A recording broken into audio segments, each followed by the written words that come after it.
evening and welcome back to Hux Media. If I mention the name Ricky Gervais, you may think of shows such as The Office, Extras, Derek and Afterlife. You might think of the several live stand-up shows he's done since 2003.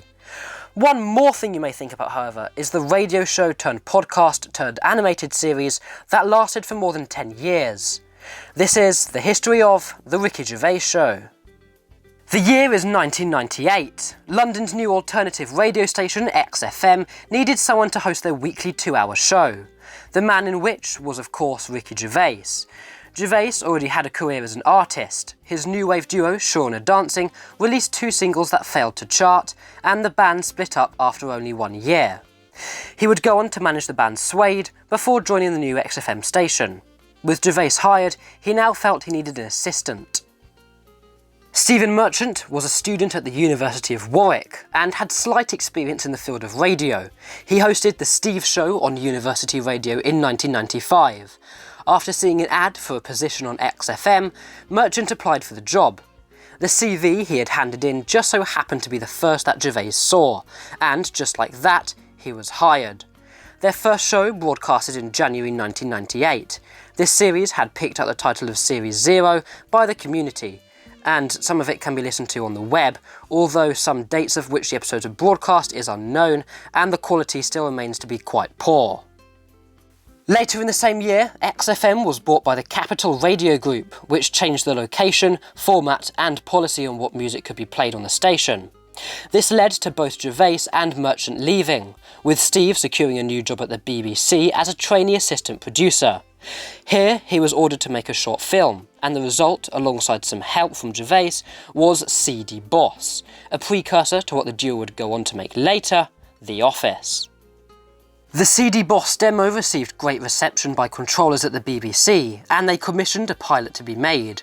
One thing led to another, and The Office, the comedy mockumentary series, was made, airing on the 9th of July 2001.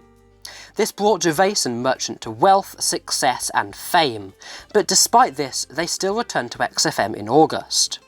When the duo made their mighty return to the radio, Gervais felt that he and Merchant were too big to push their own buttons, so they hired a new producer, Carl Pilkington.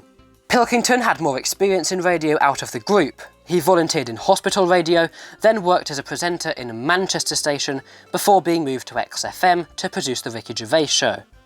The show would air every Saturday, initially only presented by Gervais and Merchant, but Pilkington would gradually become the main focus, as they found his view on the world to be very interesting, and soon he'd create regular features such as Monkey News, Songs of Phrase, Educating Ricky, and of course, Rockbusters.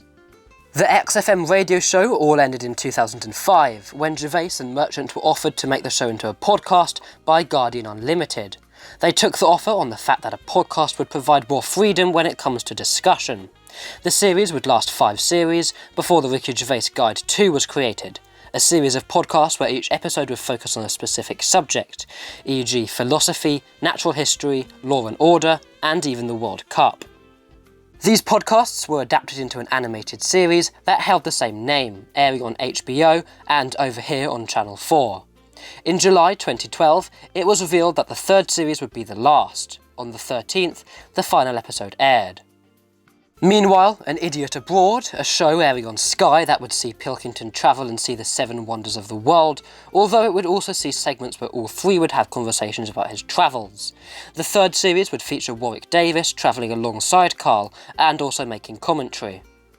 Since then, Gervais, Merchant and Pilkington had pretty much gone their separate ways, with Gervais and Merchant not collaborating since 2013, and Pilkington has stated that he wants to move on.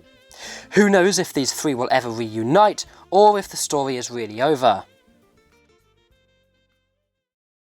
Well, thanks for watching this retrospective. I hope you tune in next week for more programming, but until then, I've been Hux Media, wishing all of you, wherever you may be, a very good night. Good night.